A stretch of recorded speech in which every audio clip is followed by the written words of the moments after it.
400 years ago, a beautiful, beautiful sound from a baby who was trying to, measure the strength of her lungs was heard from a nearby kijiji.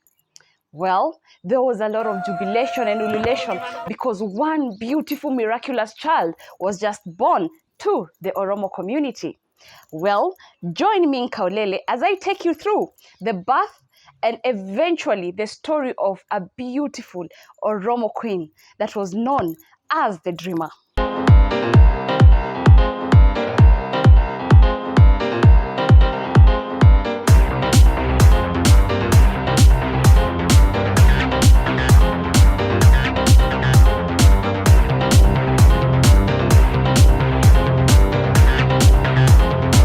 Welcome back to Nkaulele TV. First and foremost, taking this opportunity to say thank you for joining us, for subscribing, for commenting, for sharing, and also just for tuning in each time I do an upload. For those that have not done that, kindly do not forget to subscribe to the channel so that you can be able to entertain yourself with a story about the Kenyan history.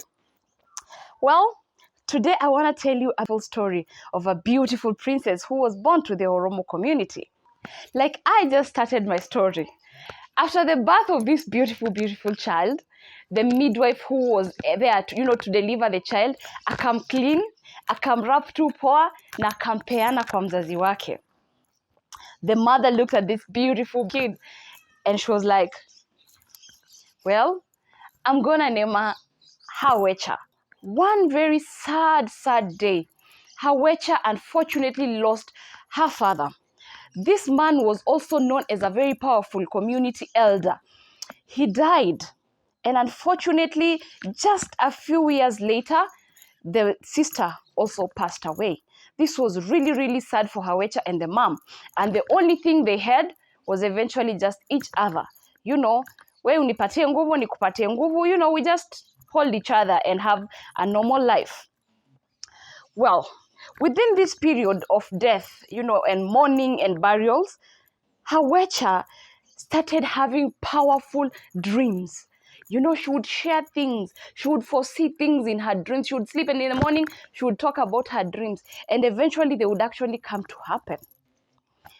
Now, one day, Hawecha, after the death of the father and, the sister, the mother was like, hey, my daughter, I feel like muda unayoyoma umesha fika miaka ya kuoleka ambapo kwa community ya Oromos you can be married anytime from the age of 18 kuendelea for a lady.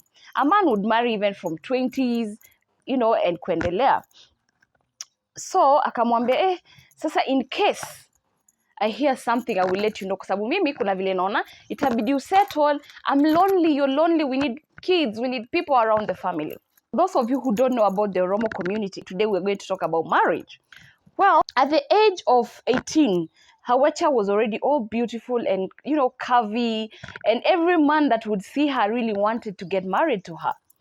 Alikuwa ameshafika ile, alafu unajua, with her dreams, alikuwa shasikika sana kwenye community, watu walikuwa shamheshimu sana. Watu walikuwa wanajua, ule mrembo, kuna vile. And many men wanted her. Well, alikuwa na watu ambao wanamtamani kwa muda mrefu.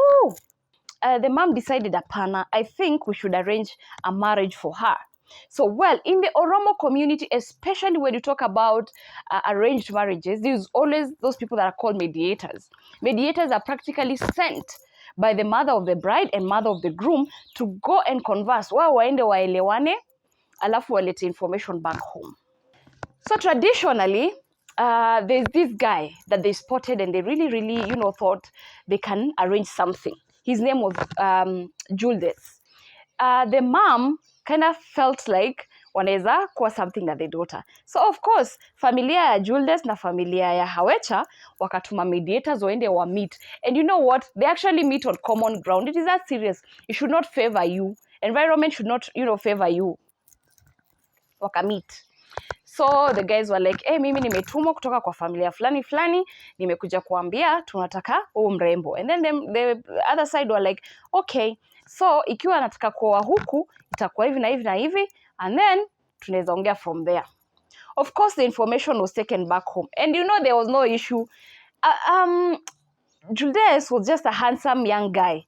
Of course alikuwa na issue zake, na Hawecha ni kama alikuwa na ile vibe ya like msee anakaa player anakaa tu tutaletana maneno. Well, so the information went back home. The guys agreed that this would actually, grow into something. The Oromo community treasure this courtship period. It's not like leo mkikubaliana that you have a wedding tomorrow. No, there's a whole lot of process, especially when it comes to arranged marriages. So a month towards the wedding, a groom is supposed to pick his groomsman. So akaziza ni aje sasa mi nimepata jiko na nataka wewe ndio ukwe msee wangu, can you be my best man, alafu msee akiagree sasa wanakuwa boys. So he has your back, like sasa yeye ndiye anaanza kukuambia ni aje sasa tunajipanga. For all those that know, the Oromo community wale wasiwa donkeys, they have mules and all that, yeah. So wanajipanga, lazima waende kuona bride, lazima waende kwanza, yeye ndiye apangwe, ajue vile ataenda kumchukua, atendaje. Hiyo ni kazi ya nani sasa? Groomsman. Okay. Fast forward 20 days towards the wedding, kunaanza kuwa na practices za dance, like the girls and the boys would come in, would enjoy Oromo traditional delicacies while singing praise to the groom and the bride. That is day 20 towards, the wedding. So a week towards now the function, a bride, she starts preparing her clothes, she washes what she's supposed to carry, she tries in whatever beadwork her parents were doing for her, she dresses just to see how it will look. It's another whole a celebration again, because sasa it's like the way a friend of yours may take you to check your gown, your suit, your word, just the same. It happens now in the Oromo traditional community, where udem anakuja anatoa nguo zake zote nje, kwanza anafua zile anafaa kubeba, anajipanga, anapack vitu zake kabisa, because once she leaves that door, there's no looking back. So within this period, akishamaliza kufua, lazima wale, you see, the best ladies, the best girls, they cannot go, they have to stay with her all through this period. They have to keep her company. When the mother's there, they're, wanatengeneza grains, they're preparing foods, for their occasion. This same time, the men in the same where she comes from, wanna prepare some homes.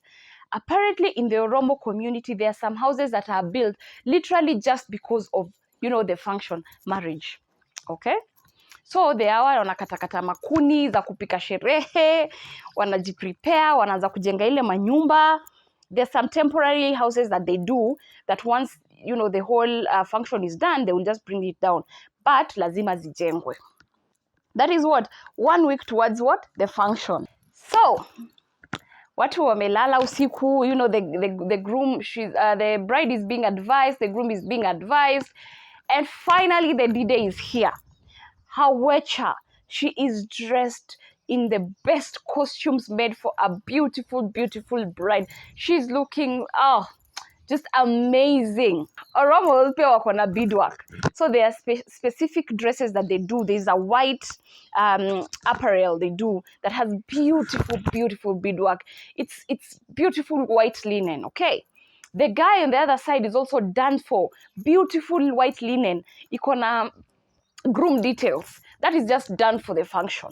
So Jeweldes there is looking like, he's the man, he's the king for this specific occasion. While the woman there, Hawecha, is looking, she's glowing, she's just looking wonderful, It's like nature was just agreeing with everything she was doing.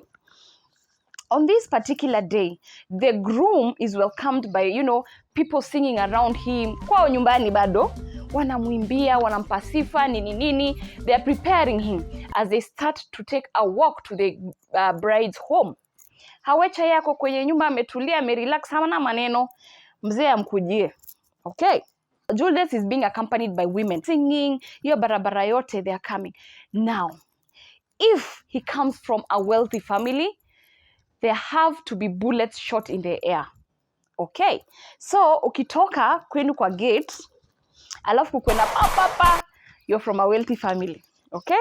Alafu ukitoka pia na mule umepanda na unaenda nayo kwa sasa kwenda kwa bride, alafu ikuwe ni yenu ya familia yenu. Your family is given a specific respect because that means you're coming from a very wealthy family.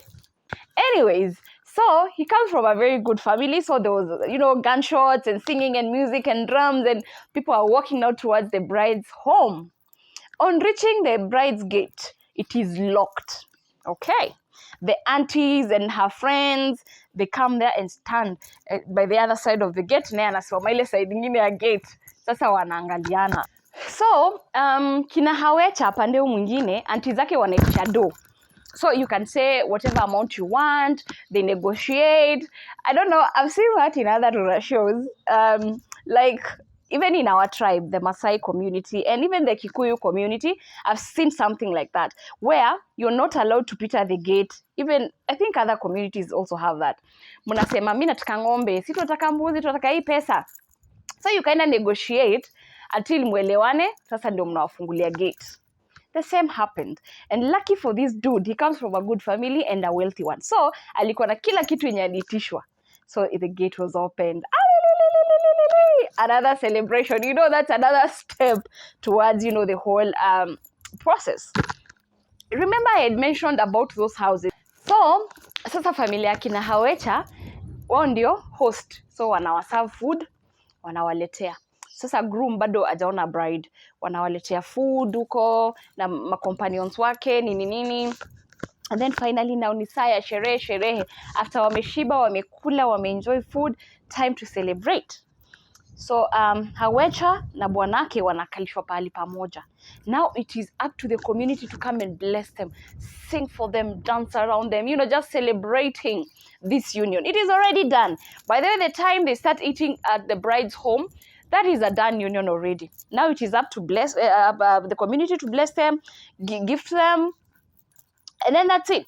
So Mama Hawecha analeta maziwa, anapatia sasa bwanake bwanake Hawecha ashikilie upande huu, bibi ameshikilia pande huu. Now they bless them. Okay, wanawaambia yani mwende muishi pamoja, mwende mpate watoto, tunawatakia mali, just be one-minded. You know, parents are just blessing them. Then they take the milk, and that is it. Celebration is at climax. So, huku kiendelea na sherehe ya kuwa bless, sasa ndio gifting inaanza. So the parents ndio wa kwanza kufungua the gifting part.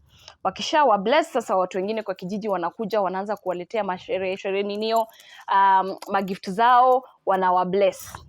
Well, after the whole celebration and gifting, that is the end of the celebration pande ya nani? Ya bride. Sasa wanapanda zile mules, wanarudi nyumbani kwa nani? Kwa groom. They are gifted. But before that happens, something interesting I came to notice. The best man is called hapo mbele na wazazi wa nani? Wa msichana. Anaulizwa, do you have a sister? If it is a yes, now they start asking hurtful things like, would you allow her to be beaten? Utamkubalia akwe abused kwa marriage? Utamkubalia chapwe? Utamkubalia mateso? Utamnyima chakula? Stuff like that. But that's a sister. So akisema no, then that is okay. They say now his wife is actually now like your sister. So the care that you give her is the same care that will be given to who? Now to your sister when she gets married. And they take that very seriously. So if he agrees that he'll take care of that, his friend's, you know, wife, then the celebration is done. Haya, bado tujamaliza. Hawecha wamesha giftiwa, wakachukua vitu zao wakaeka kwa punda, ndio hao wanarudi nyumbani. Kufika kwa kina groom. Deo tena. Another issue. Mlango tena upande huu umefungwa. Well, this time it is the groom's sister. Sister yake bwana harusi ndio amefunga mlango. Hadi pia na yeye nini alipwe. Well, it is interesting, but I mean, it's a beautiful rich culture. Once that is done, na imekubalika, now ataingia, akubalike kuingia kwa nyumba, and then they are shown to their resting place. Well, in the Oromo community, once you marry, like today, You don't go to the main house. You're like given a place where you're secluded, where you stay for some time. Haya. Hawecha and Jules just went into their room and they were preparing to have a wedding night. As we all know, in the Oromo community as well, they appreciate virgins a lot. Wanaangalia ni kitu important sana. Inaweza kuletea haya kwenye familia yako. So, this beautiful night, as people are singing and enjoying themselves out there, they are waiting. Wanangoja kusikia kama kitumbua kiliingia changa ama kiko tu sawa. Alright? So, wakiendelea kungoja story vile inaenda, the community is dancing out there, wanajienjoy ngoma. Alafu kidogo kidogo best man na mother-in-law wanaingia kwa room. Okay? If the lady was actually a virgin, they take a scarf, alafu wanatoka nayo nje kucelebrate. If not, ni kubaya. She's whipped, anatandikwa. She's beaten or even, chased home. Arudi na arudishe property. Kumalizane hivyo. That is how serious they actually take, virginity in the Oromo community. So for Howecha, she was a beautiful, glowing, respected virgin. So there was all that celebration when, the mother-in-law enters the room, and then the guy's like, then the scarf is taken, and then they go to celebrate, yay! It is another celebration. She was such a lucky person, and he actually was a lucky person, As well as I had earlier told you, unakumbuka kulikuwa na bullets and shooting when there was the celebration towards yeye kwenda kuchukua mke. The same happens at this night. Because she's a virgin, there's that celebration. Again, bullets. Hey, see, hawa watu wanaweza kupatia tu heart attack kwa celebration. Anyways, they enjoy the whole process again as they celebrate this beautiful woman. Remember, I had told you when she arrived, Hawecha was put aside with the groom. Wao peke yao wakae. So once it is proved that she's actually a virgin and they appreciate her, she's left there in isolation for another 5 days. Nobody should come into that house apart from the best man, our groomsmen peke yao. So they just take care of her. She's just spoiled in there. Amekaa tu ametulia, wamfanyia kila kitu. Kesho yake asubuhi, now they have the groom. They have again to go back now to the community. They have to go back to where they got the beautiful bride with a stained scarf. They go to appreciate that the parents raised her right. So they take appreciation gifts. They, just to go and say thank you. Umetupatia, them too, mpoa. So we appreciate. Shikeni asanteni sana. After 5 days, Hawecha is now removed from isolation and anapelekwa kuintroduciwa now to the family where she's married, to the groom's family. Analetwa ndani ya nyumba, anaintroduciwa kila mtu kwa hiyo nyumba. So that now anajua mali amekuja ni wapi na ni nani ana deal nao. Before they do the introduction, before she's taken to the house, the groom ananyoa nywele. Anashave all of it. Is showing, ameingia sasa kwa stage ingine ya life. Alafu sasa ndiye anapeleka bride ndani ya nyumba. Alafu anakaribishana sasa, anaambiwa karibu kwa familia. Anyways, there's a lot of procedure, especially Oromo marriages. A lot. Kuna paka celebration ya celebrate now the best man, but that is a story for another day. Hawecha has already started enjoying her marriage. But let me tell you one thing. Before she went through the whole process, she had already warned mamake. Akamwambia, mam, kuna vile mi sipendi umse. Kuna vile akai kuwa faithful. Lakini juu wewe umesema tu ni sawa na unataka watoto na wajukuu na everything, ni sawa, let me do it for you. So she didn't get married because she wanted. It was basically because the mom felt the emptiness, the space. Na alikuwa anataka mtu wa kureplace. Well, Hawecha understood her assignment very, very well as a bride, as a wife. And despite the fact that the husband kept cheating, she still stayed until one day she couldn't take it no more. Aliamua, kaende. She was done and she woke up and the marriage was just done. So she decided to walk away, and that was that. The marriage after all that beauty and all that glam was just done. And by the way, did I even tell you how she became a dreamer? She was nicknamed Hawecha the dreamer because everything she would dream inakam reality. Akilala leo aote kitu fulani inakam reality.